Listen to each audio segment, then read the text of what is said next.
네, 시청자 여러분 안녕하십니까. 제주 이슈의 뒷담화까지 하는 시사토크 포커스인 제주입니다. 요즘 졸업을 앞둔 대학 4학년들은 치열한 취업 전쟁을 벌이고 있습니다. 하지만 올해도 코로나19 때문에 취업문은 훨씬 더 좁아져 있습니다. 특히 제주는 지난 3분기 청년 실업률이 8.2%로 전국에서 가장 높은 수치를 기록할 만큼 취업난이 아주 심각합니다. 포커스인 제주 오늘은 제주 청년 실업이 어느 정도인지, 그래서 또 어떤 대책이 필요한지 짚어볼까 합니다. 제주 청년 취업과 창업사관학교 플랫폼 역할을 하고 있는 더큰내일센터의 김종현 센터장과 경기도 일자리 재단 조은주 청년 일자리 본부장을 모셨습니다. 네, 두 분 반갑습니다. 네. 자, 오늘 청년 실업에 대해서 좀 깊게 얘기를 해봐야 될 텐데, 우선 두 분께 청년이란 의미는 어떤 건지 좀 궁금합니다. 먼저 센터장 하겠습니다. 저는 청년은 내일이라고 생각합니다. 우리가 미래의 모습이 어떤 모습인지는 예측하기 좀 어렵지만 미래를 만드는 사람은 청년일 거라고 확신하거든요. 그래서 청년들이 생각하는 상상력과 역량만큼 내일이 만들어질 거라고 생각하기 때문에 청년은 내일이다라고 얘기하고 싶습니다. 네, 본부장께서는. 저는 청년에게는 사회적, 경제적으로 가업이 주어지는 이행의 시기를 겪고 있는 청년이라고 생각을 하고요. 그 과정에서 불안과 그리고 또 불평등을 다층적으로 겪는 세대라고 생각을 하고 있습니다. 예, 내일과 불안과 여러 가지를 겪는 다층적 세대가 이렇게 하고, 저는 그 포기를 강요받은 세대라고 좀 정의를 합니다. 연애, 결혼, 출산도 포기한 3포, 그다음에 집, 인간관계 포기한 5포, 꿈, 희망까지 포기하는 7포 세대. 이렇게 청년들이 포기를 강요받는 게 저는 취업이 잘 안 돼서라고 보거든요. 근데 요새 코로나 팬데믹 때문에 취업문이 더 좁아져 있고 그래서 고민들이 많은데, 여러 청년들을 만나보셨을 텐데 어떤 취업에 대한 고민을 하고 있는지요? 일단 진로에 대한 상담을 해보면 청년들의 정서는 세 가지인 것 같은데요. 첫 번째는 불안하다. 두 번째는 두렵다. 세 번째는 혼란스럽다인 것 같습니다. 불안하다라고 하는 건 일자리가 많이 양극화되어 있기 때문에 사회 진출을 할 때 자칫 잘못 진출하면 자기가 인생의 낙오자가 될 것 같은 불안감이 있고요. 두 번째는 두렵다라고 하는 건 사회에서 많은 일 경험들을 요구하고 있습니다. 그래서 충분한 경험의 기회가 부족한 상태에서 사회 진출할 때 내가 잘할 수 있을까라는 이제 두려움이 있고요.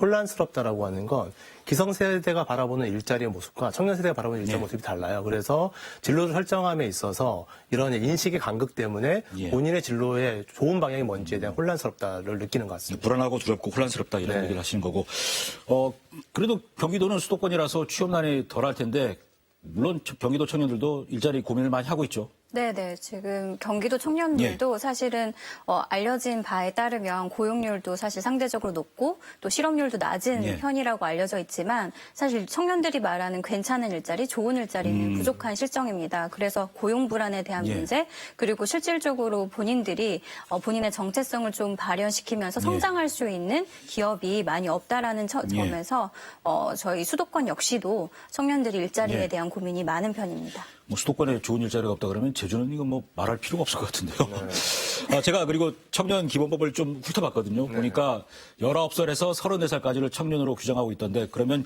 20대, 30대 이 MZ세대가 청년인데, 요새 MZ세대가 선호하는 일자리는 어떤 것들인가요? 일단 뭐 개인의 성향에 따라 좀 달라지는 것 같고요.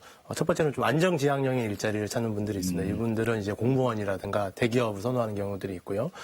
그다음에 성장지향형, 아니 혁신지향형인 청년들이 있는데, 이런 분들은 그냥 스타트업을 통해 가지고 좀 빠른 성장을 통해서 본인의 이제 희망을 좀 만들고 싶다라고 하는 성향이 있는 것 같고, 구체적인 내용이 들어가면 이제 급여에 대한 문제도 상당히 중요한 문제입니다만은 조직 문화라든가 일의 내용이 사회적으로 의미 있는가, 그리고 본인이 성장할 수 있는가, 아니면 워라밸을 지킬 수 있는가라는 다양한 부분에 있어서 지향점들을 갖고 있는 것 같습니다. 수도권도 비슷하죠? 네, 수도권도 말씀하신 것처럼 상당히 비슷한데요. 저는 같은 MZ 세대라고 해서 다 같지는 않다. 그리고 그 성향에 따라서 본인들이 뭐 여유를 원하거나 본인의 정체성이나 아니면 자기 성장을 도모하는 것들을 원하는 청년들도 있고요.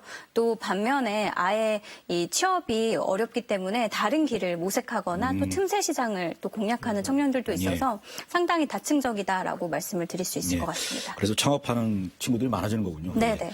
자, 그런데 통계청이 발표한 지난 3분기 제주 청년 실업률을 보면 8.2%로 지난해보다 1.9%포인트가 올라갔고, 이게 또 문제가 전국 최고입니다. 이렇게 제주 청년 실업률이 높은 이유가 어디에 있을까요? 이게 실제 제주도의 청년 실업률은 이제 최근 3년간으로 보면 전국에서 이제 상위권입니다. 그래서 이제 4에서 6%의 실업률을 가지고 있었는데 최근에 이제 급격하게 상승하는 모습을 보여주고 있고요. 아마 이 부분은 이제 코로나 팬데믹의 영향이 좀 크다고 봅니다. 제주도의 청년들이 38% 가까이가 근무하는 이제 업종이 음식 숙박업에 많이 근무를 하고 있어요. 그런데 코로나 팬데믹으로 해서 이 부분에 대해서 안정성이 많이 떨어지다 보니까 실업률이 일시적으로 상승한 걸로 보여지고 있고요.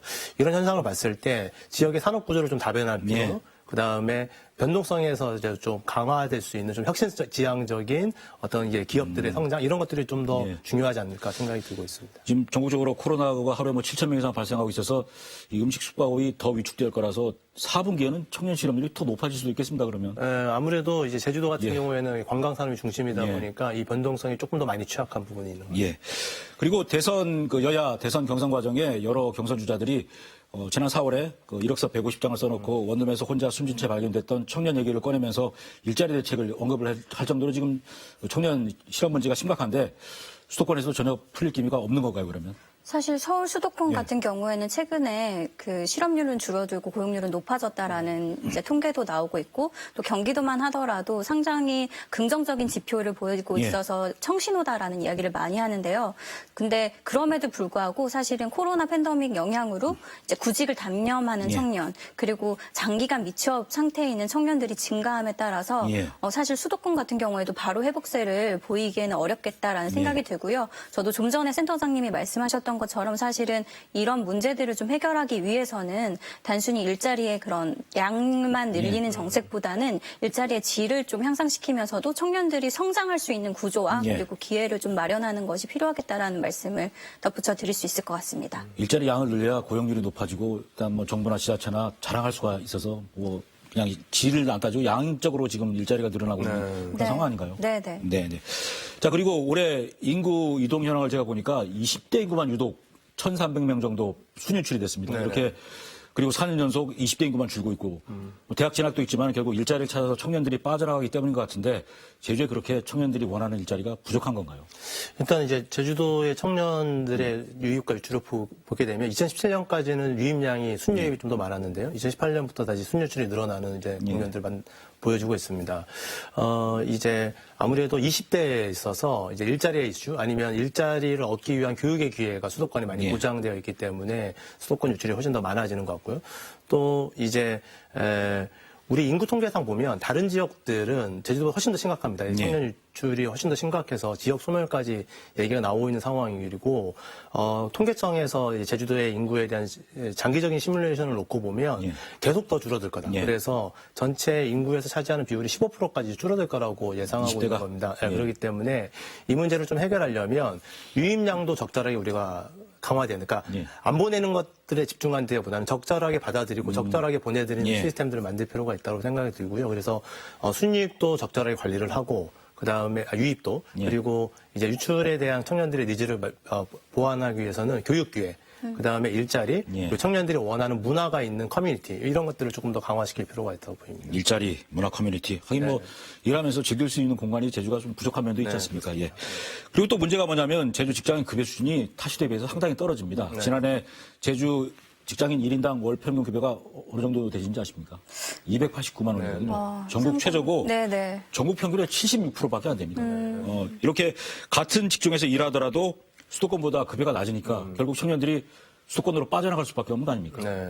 아무래도 이제 지역의 관광산업 자체가 저부가치 산업의 중심으로 있는 경우들이 많기 때문에 제주도가 이제 평균 인구도 낮고 그 다음에 이제 비정규직 비율, 그 다음에 중소사업자 이제 그 인원 규모가 적은 사업장에 있는 인원 비율도 가장 높은 이제 취약성들을 나타내고 있습니다. 그래서 이것들을 이제 해결하는 방법은 결과적으로는 혁신을 통해서 부가가치를 높일 수 있는 산업으로 전환을 해야 되고 혁신을 만들어내는 방법들은 기업만의 노력으로 지속적으로 되지 않고 혁신을 만들어낼 수 있는 사람의 숫자만큼 늘어나는 거기 때문에 이 문제를 근원적으로 처방하려면 혁신의 방향 그리고 혁신할 수 있는 역량으로 조금 더 초점을 두고 해결해 나가야 되지 않을까 생각하고 있습니다. 혁신을 하려면 인재가 있어야 되는데 지금 인재들이 다 빠져나가지 않습니까? 네네네. 그거부터 바로 잡아야 지금 혁신이 되고 부가가치 되고 그래야 급여가 올라갈 건데 순환의 고리가 뭔가 좀 어딘가가 어그러진 것 같습니다. 지금. 네, 맞습니다. 예. 그렇게 이렇게 제주 지역의 어떤 근무 여건 그다음에 처우가 갈수록 열악해지고 수도권과는 격차가 벌어지는 이유를 찾는다면 어떤 게 있을까요?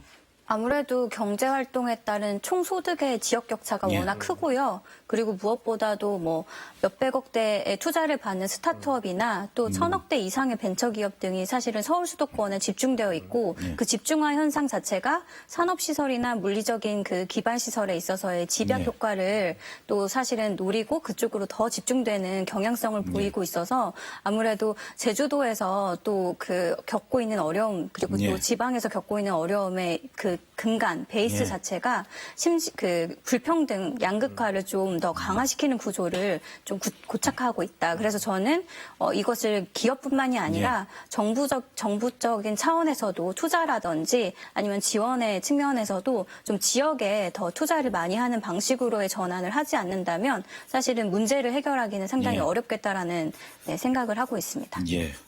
공공기관 이전만 할 게 아니라 어떤 기업의 일자리를 만들 수 있는 투자를 정부에서 해줘야 된다. 한때 제주로 본사도 이전하고 급여 수준도 올리는 대책들이 추진된 적이 있지 않습니까?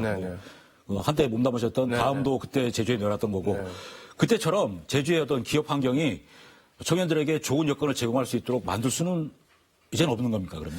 일단은 이제 두 가지 측면에 다 고민을 해봐야 됩니다. 예. 일단 첫 번째는 지역에 좀 강소기업이 좀 늘어남으로써 향토기업 중심의 좀 좋은 기업들이 만들어낼 수 있는 방법들을 찾아야 되는데요.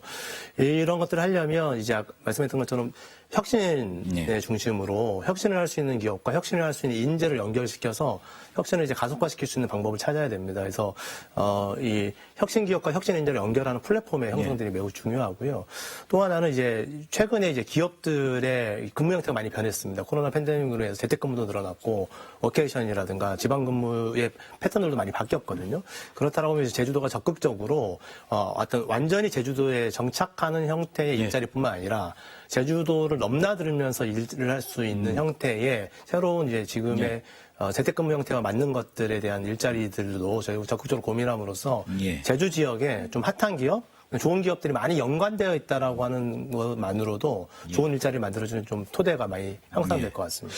코로나 때문에 어떤 재택근무가 보편화된 것도 제주에는 뭐 기회가 될 수도 있는 거라고요. 네, 최근에 이제 워케이션으로라고 해서 일과 그다음에 휴양을 같이 하는 이런 것들이 제주도에 이제 폭발적으로 증가하고 있는 현상을 보여주고 있습니다. 좀 무리한 질문일 수도 있을 것 같습니다만은 지역 청년들에게 좋은 환경과 일자리를 제공해 줄 수 있는 빠른 방법은 없는 겁니까 혹시? 저는 좀 그런 판단을 하기 위해서는 좀 집중적인 투자와 그리고 그 성장의 기회를 좀 구조화하는 것이 필요하다고 생각을 하는데요. 사실 더큰네일 센터의 그 탐나는 인재 실험 같은 것도 사실은 지금 시작한 지 이제 한 3년 차 정도 접어들고 있는데요. 그 규모나 그리고 그 성장할 수 있는 가속화되는 그런 속도를 촉진하기 위해서는 지금 현재 투자하시는 것보다 더 큰 폭의 투자를 해주시는 것이 필요하다. 그리고 지금 현재 서울이나 수도권 같은 경우에도 더큰네일 센터의 모델을 집중하고 있어요. 그래서 그런 그 산업들이 좀 많이 활발하게 펼쳐질 수 있도록 좀 전폭적인 지원들을 해야 한다라는 생각을 하고 있습니다. 예, 더큰네일 센터 얘기는 좀 뒷부분에 다시 한번 해보겠습니다. 막상 근데 어려운 문을 통과하고 취업을 하더라도 조기에 퇴사하는 MZ세대가 좀 많습니다. 이렇게 젊은 층 청년들이 퇴사율이 높아지는 이유는 또 뭐라고 보시는지요? 일단은 뭐 이제 기업 문화와의 격차들이 있습니다. 청년들이 원하는 기업 문화와 그다음에 실제 현장에서 근무했을 때 기업 문화의 차이들이 있기 때문에 이러한 문화적 차이 때문에 퇴사하는 것도 되게 많습니다만은 또 하나는 산업 구조의 변화로 인해서 이제 입사와 퇴사가 매우 잦은 것들이 이제 일반적인 현상이라고 우리 인식할 필요가 있습니다. 그래서 최근에 이제 조사에 의하면 10년차 직장인들한테 몇 번 직장을 옮겼냐라고 한 질문에 평균 4회입니다. 그래서 2.5년마다 옮겨가는 구조거든요. 그렇다면 사회가 이제 한 번에 취업을 시키는 거에 이제 집중하는 것이 아니라 청년들이 지속적으로 자신의 성장들을 만들어 나갈 수 있는 시스템들을 어떻게 만들어 줄 거냐. 그래서 이제 실업 상태에서 취업으로 옮겨가는 형태의 지원뿐만 아니라 재직자도 충분히 자기의 성장들을 만들어내서 성장을 만들어낼 수 있는 사회 시스템을 만들어내는 거에 우리가 좀 고민이 좀 필요한 국면인 것 같습니다. 뭐 부장께서는 어떻게 보시는지? 저는 이 보통은 MZ세대가 퇴사를 많이 하고 1년 이내에 사실은 첫 직장 이직하는 비율이 거의 10명 중 3명이라고 할 정도로 MZ세대의 어떤 충성심이나 소속감이 없는 문제라든지 아니면 좀 MZ세대가 좀 빠르게 그런 것들에 대해서 좀 전략적으로 판단한다라고 보는데 저는 그렇진 않다고 보고 있고요. 오히려 그 전통적인 기업 문화 방식을 바꾸지 않는 그런 환경의 문제가 좀 저는 심각하다라고 보고 있고요. 그리고 실제로 지금 본인의 삶과 그리고 그 여유 그리고 라이프 스타일을 개척해 나가는 세대이기 때문에 단순히 그 청년들이 그 기업에 맞춰서 사실 갈 수 있는 더 이상의 환경은 아니다. 그래서 전통적인 산업 구조를 바라보는 방식에서 벗어나서 이런 MZ 세대가 빠르게 그런 프로젝트형 그리고 새로운 일자리들을 옮겨가는 그런 트렌드를 하나의 저는 그 흐름이나 추세로 보기보다는 이것들이 정말로 앞으로는 이 일자리 방식에 있어서의 변화, 흐름이라고 받아들이시는 것이 좋겠다라는 말씀을 드리겠습니다. 청년들이 퇴사율이 높다고 한 게 일하기 싫어서 퇴사한 게 아니라 성장을 위한 거니까 잘못된 시각으로 바라보고 있을 수도 있는 거네요. 그냥 퇴사율 수치만 가지고 얘기하는 건. 네네. 자, 그리고 지난 2월에 최초로 지난해 2월에 그 청년 기본법이 시행이 돼서 지금 진행되고 있는데 청년 기본법이 시행된 이후에 어떤 청년 정책, 청년 실업 대책 이런 게 좀 변화들이 나타나고 있습니까?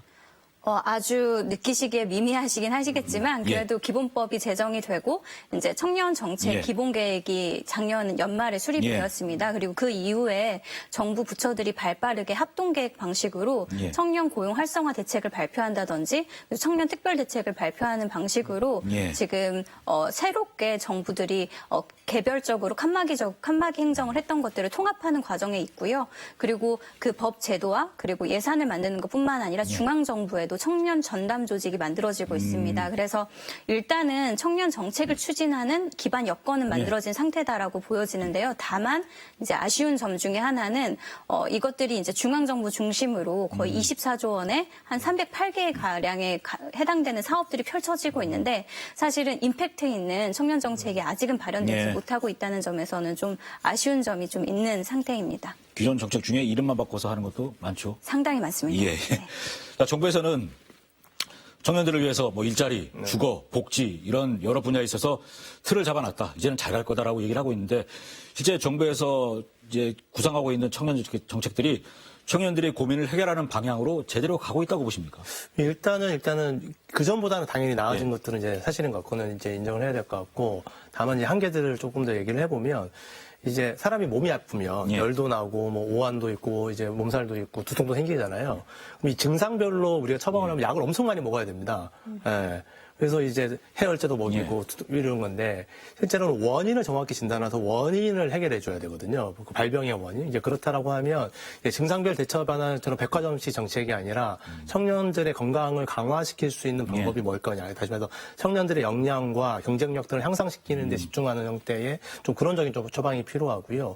그리고 그 방향도 이제까지는 청년들에게 지원을 해서 어떻게 좀 도움을 줄 거냐라는 관점인데요.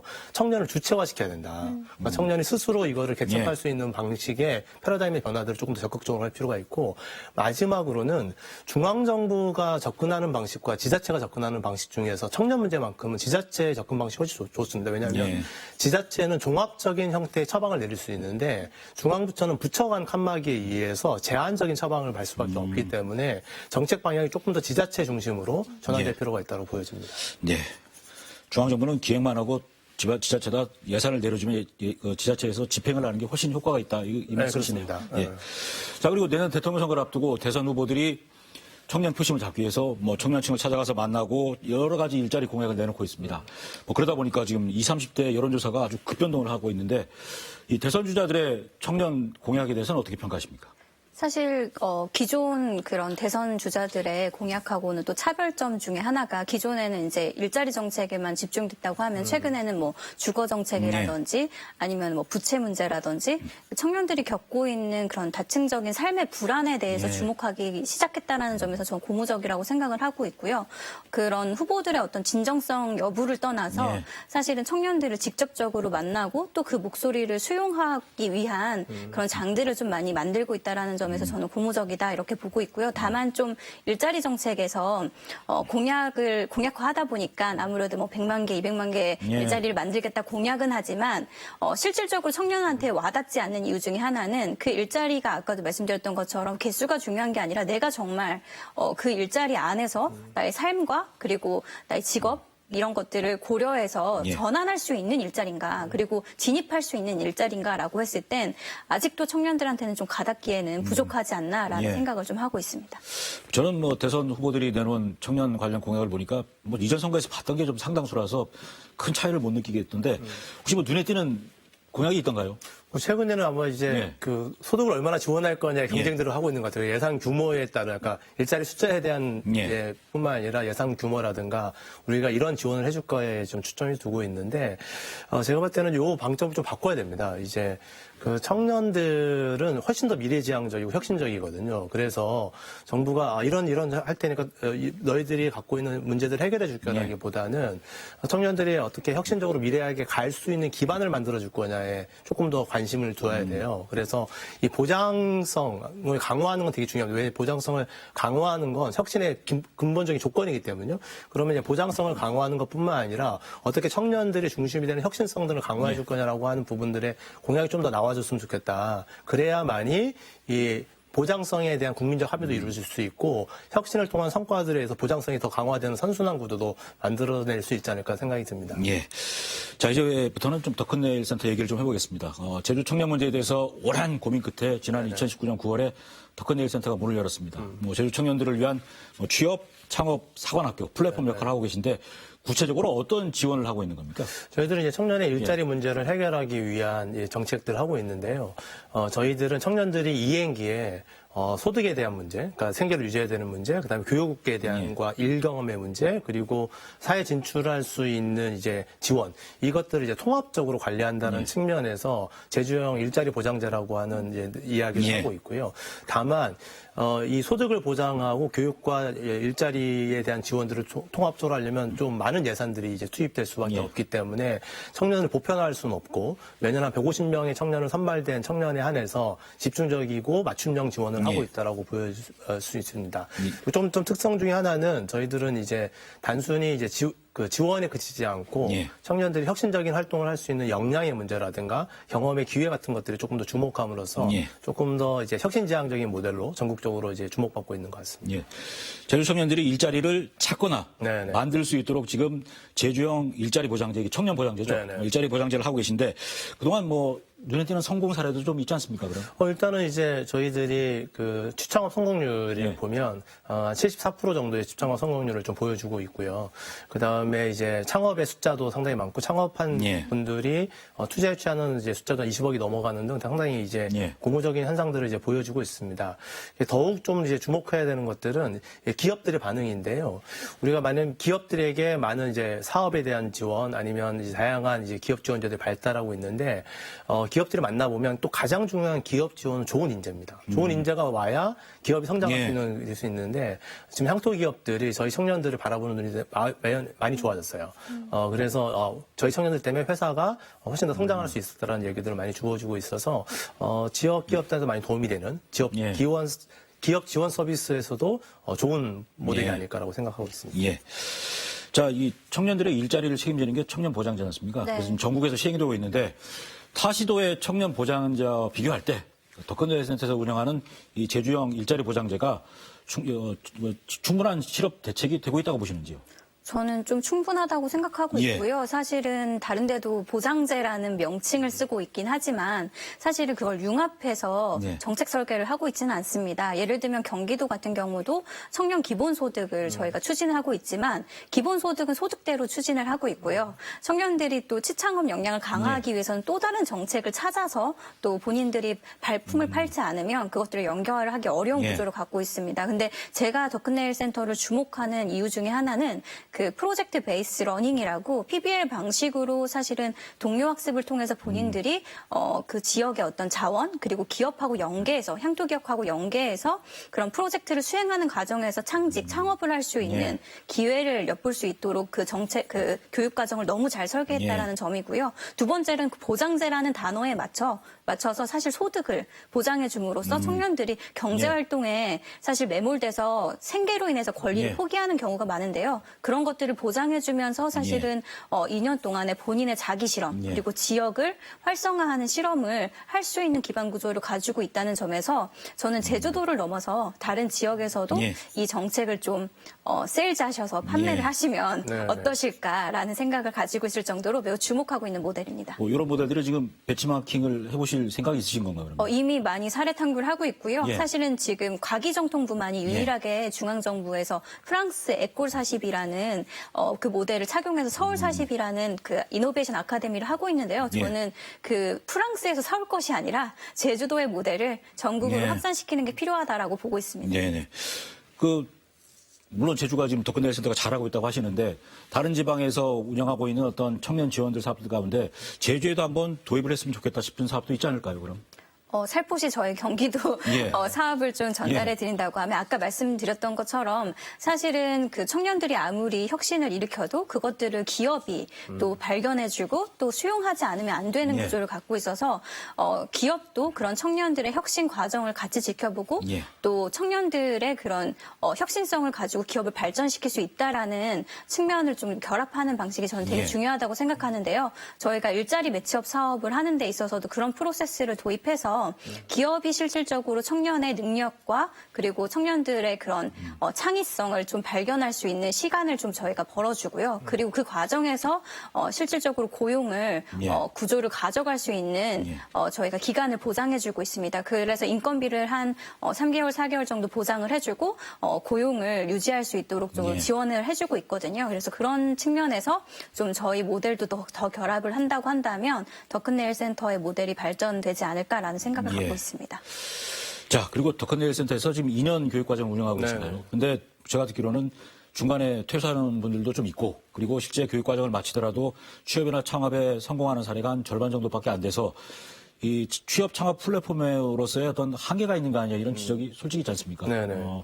이런 지적에 대해서는 어떻게 평가하십니까? 이게 아무리 이게 그 통계라고 하는 건 예. 어떤 기준으로 해석하느냐의 차이가 있는 것 같아요. 저희는 교육 훈련을 하고 그다음에 진로에 따른 일 경험이나 직무 역량을 강화시키는 일을 예. 하고 그다음에 취업과 창업에 대한 지원을 모두 하고 있는데요. 어떤 분들은 이제 교육만 받고 스스로 이제 취업을 하거나 예. 직무의 경험들을 가지고 이제 취업하는 경우들이 발생을 하는데 중앙 정부의 통계 기준은 이거를 전부 다 저희의 성과로 봅니다. 예. 중앙 정부 통계 기준으로 하면 저희가 73.7%인데 일부 이제 좁게 해석해가지고 예. 교육 훈련도 다 받고 일 경험도 다 하고 인턴도 다 한 다음에 정규직 되는 비율만으로 이제 예. 해석하자라고 하니까 이제 50% 정도의 모습을 보여주고 있는 것 같습니다. 그래서 숫자의 해석의 차이다. 예. 충분히 중앙정부의 전국 평균의 기준에 의하면 상당히 좋은 성과를 보여주고 있다고 보시면 될 것 같고요. 또 하나 우리가 청년 문제를 바라보면서 너무 숫자로 바라보는 것은 예, 좀 맞습니다. 안타까움이 있습니다. 예. 왜냐하면 저희 센터를 교육받고서 그 다음에 취업과 창업을 안 했던 친구들 중에 보면 봤더니 내가 좀 더 공부를 해야 될 것 같아. 진학을 하거나 예. 조금 더 전문적인 기술에 대한 고민이 좀 필요해. 이러한 형태로 진로를 찾고 성장하지만 아직 당장 이제 진출하지 못하는 케이스들이 있는데 이거를 자칫 숫자로 보면서 예. 성공과 실패의 기준으로 청년들을 본다라고 하는 것 예. 자체도 우리가 좀 재고해 볼 필요가 있어 보입니다. 예. 그동안 이 교육과정 마친 그 수료생이 몇 명 정도 되죠? 일기 이제 수료생들은 100명에서 이제 들어와서 교육 수료를 이제 90명이 수료한 다음에 사회 진출을 하고 있고요. 중간중간에 저희들이 이제 예. 스스로 취업하거나 창업하고 하는 친구들까지 다 예. 합치면 저희가 그러니까 한 400명 정도의 청년들 중에서 한 200명 정도는 지금 이제 사회 진출했고 200명 정도는 센터가 지금 관리하고 있는 상황들이. 지금 2기 과정이 운영 중이신 건가요, 그럼요? 지금 이제 5기까지 6개월마다 5기까지? 저희가 하기 때문에 5기 과정이죠. 예. 이렇게 그 여러 가지 청년 프로그램들을 운영하고 계신데 이게 국가 프로그램하고 연결이 안 되다 보니까 네. 국비 지원을 못 받고 지금 지방비로만 운영을 한다는 네. 얘기 들었습니다. 네. 이런 문제를 포함해서 앞으로 더 큰 데이센터가 성장하기 위해선 그리고 플랫폼 역할을 제대로 하기 위해서 어떤 보완이 필요하다고 보시는지요? 일단 중앙정부의 방식이 많이 바뀌었는데요. 과거에는 중앙정부가 기획을 하고 지역에 그 예산을 내려보는 시스템들이 있는데 최근에는 지역에서 선도적으로 실행한 것들이 좋은 케이스를 지원하는 케이스들이 예. 또 많아지고 있거든요. 그래서 최근에 행안부 같은 경우에는 저희 모델을 상당히 좋게 보고 있기 때문에 적극적으로 국비를 지원하는 것들 적극적으로 역으로 중앙정부에 요청을 하고 있어 협의 중에 있다는 얘기를 좀 드리고 싶고 그래서 지역에 오히려 국고에 의존하기보다 혁신적인 모델을 만들 때 오히려 더 국고 지원도 수월해질 수 있다는 생각이 듭니다. 저희 센터에 좀 아쉬운 거는 일단은 첫 번째는 이 150명, 연 150명의 인원에 선발되어 있기 때문에 이게 청년들의 숫자들과 생각하면 너무 적은 규모라는 거죠. 그래서 좀 늘려야 되는데 지금 같은 방식으로 늘리기보다는 조금 더 개인의 맞춤형으로 좀 보장성은 맞춰져 있지만 개별 맞춤이 좀 더 강화되는 형태로 좀 더 효율적인 방식으로 좀 강화돼야 된다.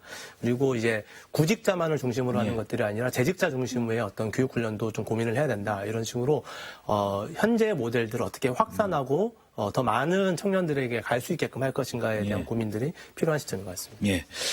자, 코로나 팬데믹 이전과 이후의 어떤 청년들의 일자리 구조라든가 취업에 대한 뭐 생각이나 이런 게 많이 변화됐을 텐데 앞으로 코로나가 어느 정도 좀 종식 단계로 접어들면 어떤 변화가 생길 거라고 혹시 생각을 하시는지요?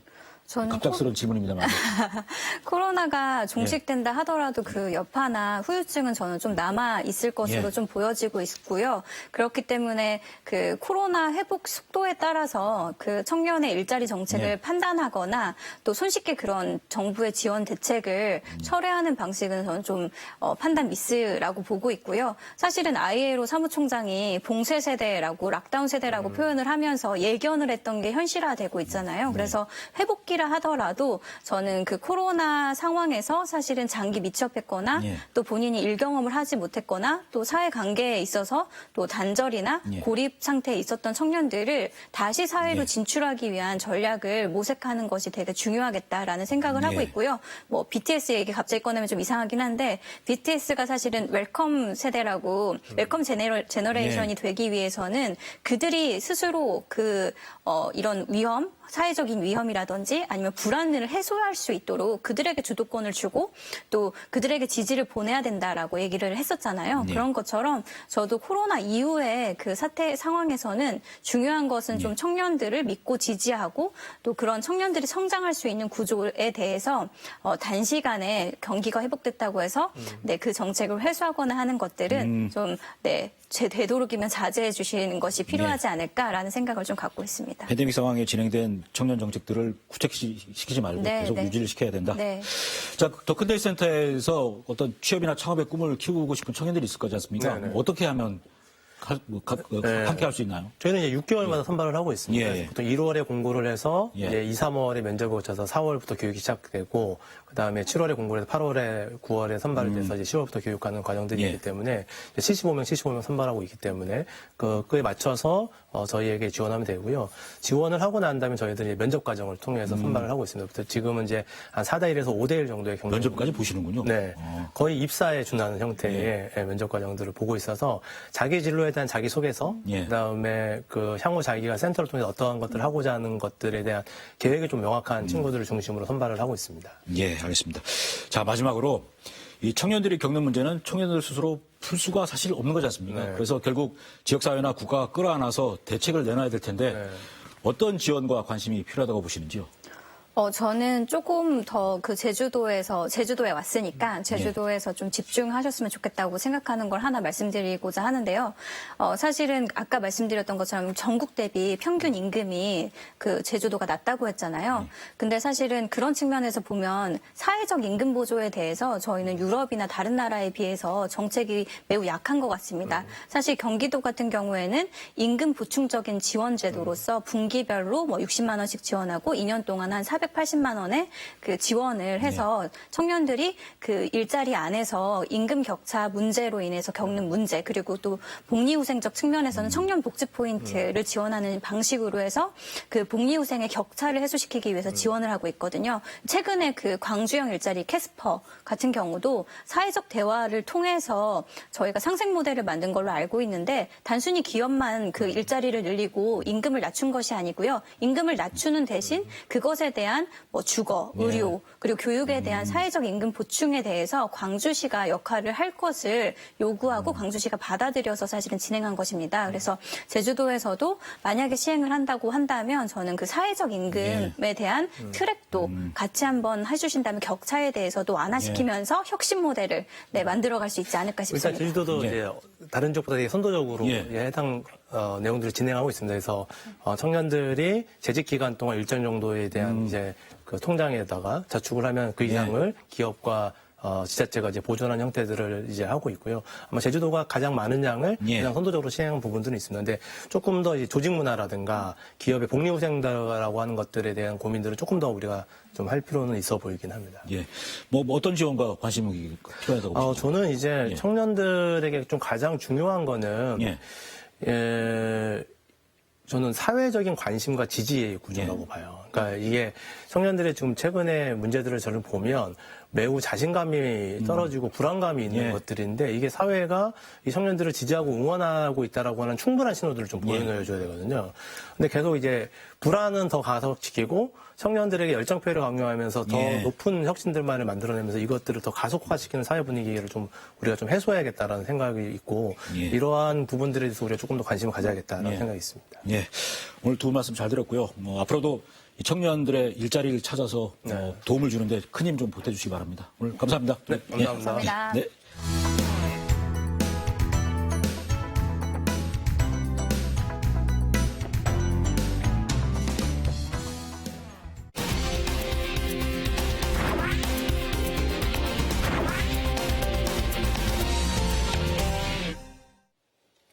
네, 포커스인 제주 후반부 이어가겠습니다. 제주의 어렵게 국립묘지인 제주 호국원이 문을 열었습니다.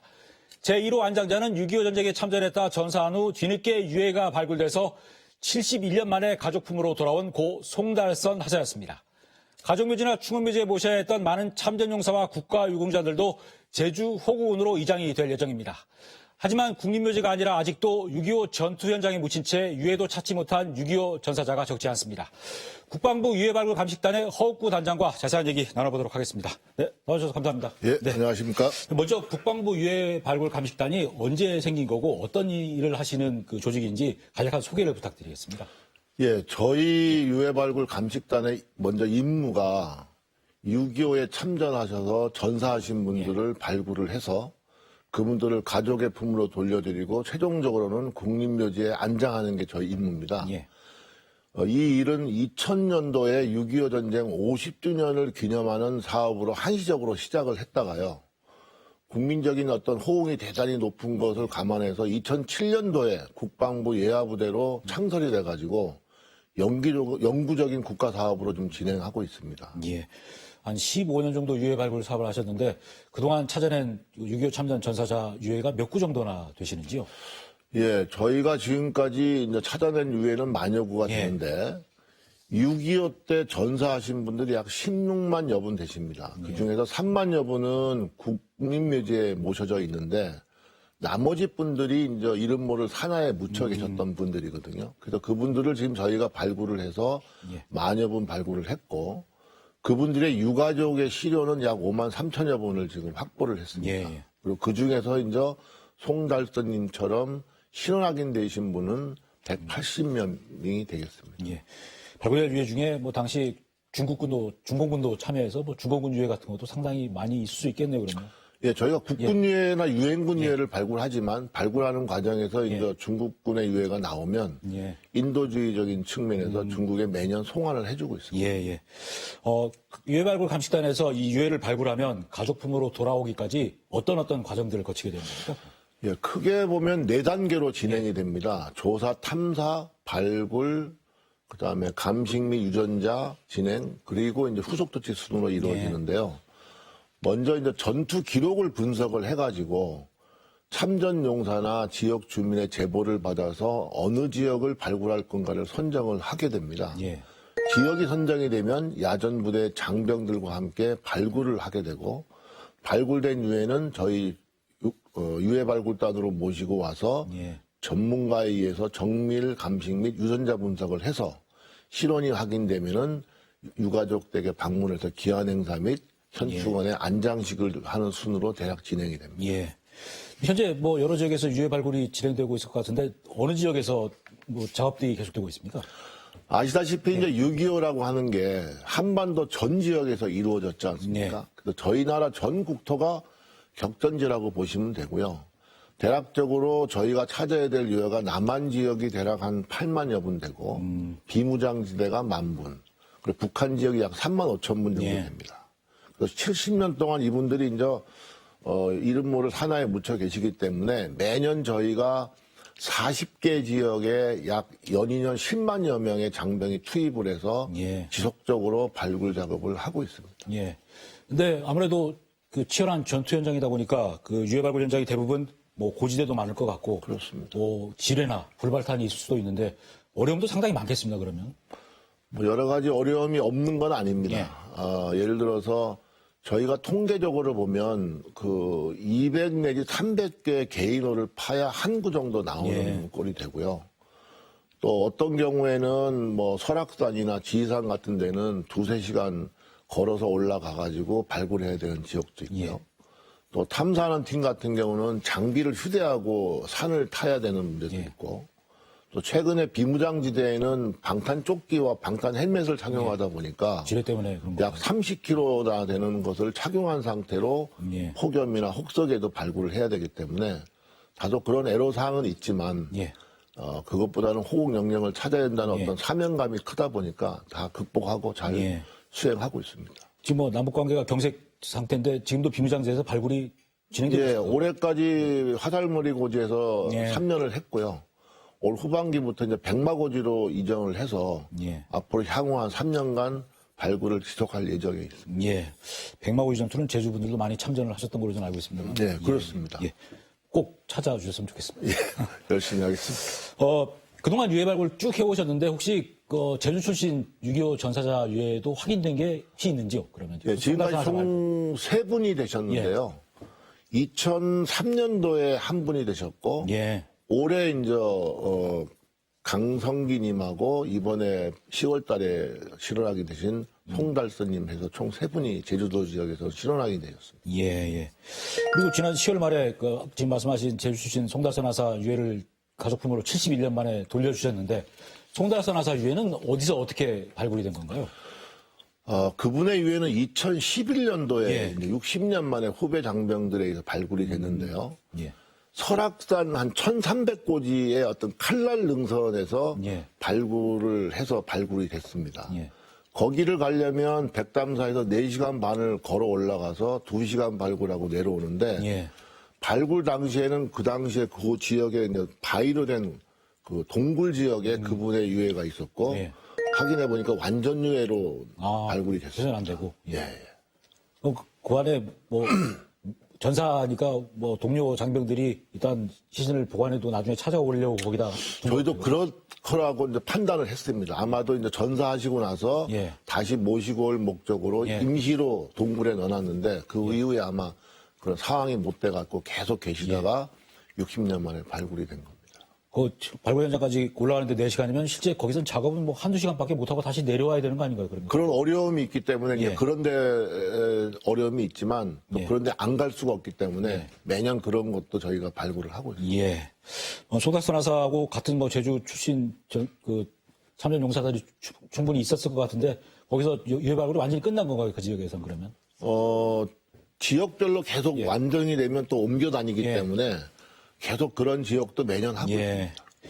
아까 말씀하신 것처럼 송달서 나사 유해가 2011년에 발굴이 됐는데 10년이 지나서야 가족품에 돌아왔습니다. 이게 아마 그 가족들의 유전자 시료 채취가 늦어져서 그런 것 같은데 아드님이 유전자 시료 채취하고 나서 신원이 확인됐다면서요? 아드님께서 19년도에 시료 채취를 하셨는데요. 19년에 그거를 이제 올해 저희가 유전자 검사를 통해서 해보니까 아드님으로 이제 판명이 됐는데 예.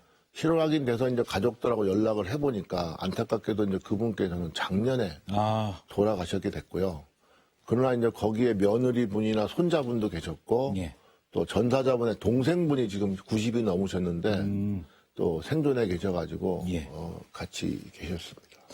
이게 결국 유해 발굴을 하더라도 어떤 유족들의 유전자 시료가 없으면 신원하기 안 되다 보니까 결국 참전용사 유가족들의 시료 채취 참여가 정말 필요한 것 같은데 이런 분들이 유전자 시료 채취에 참여하려면 어떻게 하면 되는 건가요, 그럼? 예, 제가 지금 사회자분께서 시료 채취에 대한 방법을 질문하셨는데 예. 왜 시료 채취를 해야 되는지를 좀 더 설명을 예. 하고 예. 말씀을 드리겠습니다. 저희가 유해를 발굴하면 예. 그 유해의 주인을 알 수 있는 단서가 없습니다. 예. 뼈만 남아있지 않습니까? 플라스틱하고 철제로만 남아있기 때문에 이 주인을 찾아주려면 유해에서 주인에 대한 정보가 없다 보니까 불가피하게 그분의 기록에 의해서 유가족을 찾아가지고 유해에서 뼈를 잘라가지고 DNA를 유전자를 뽑아내고요.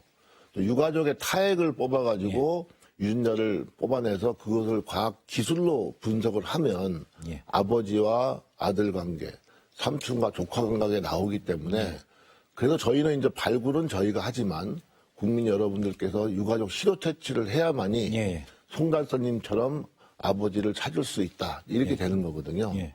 그런 유가족분들이 이러한 방송을 보고 아시게 되면 가장 간단한 방법은 지역에 있는 보건소나 보건지소를 찾아가시면 되고요. 아니면 저희 단 전화번호가 1577-5625입니다. 전화를 주시게 되면 5625? 예. 직원이 직접 방문하기도 하고 또 안내도 하기 때문에 연락만 주시면 어떤 형태로든지 저희가 찾아서 할 수 있다. 그리고 촌수로 보면 촌수가 가까울수록 유전자를 확인할 가능성은 많지만 저희가 8촌까지 시료 채취가 가능하시기 때문에 언제든지 연락만 주시면 시료 채취를 할 수가 있다 이렇게 볼 수가 있습니다. 그 제주 지역에서 지역별로 이렇게 시료 채취하신 데이터 같은 게 좀 정리된 게 있나요? 혹시 제주에서 몇 분 정도가 지금 시료 채취에 참여하셨는지요? 저희가 지금 판단했을 때 약 2,000명 정도의 제주도 전사자분이 계시는데요. 지금까지 저희가 한 400명 정도의 시료 채취를 확보를 했습니다.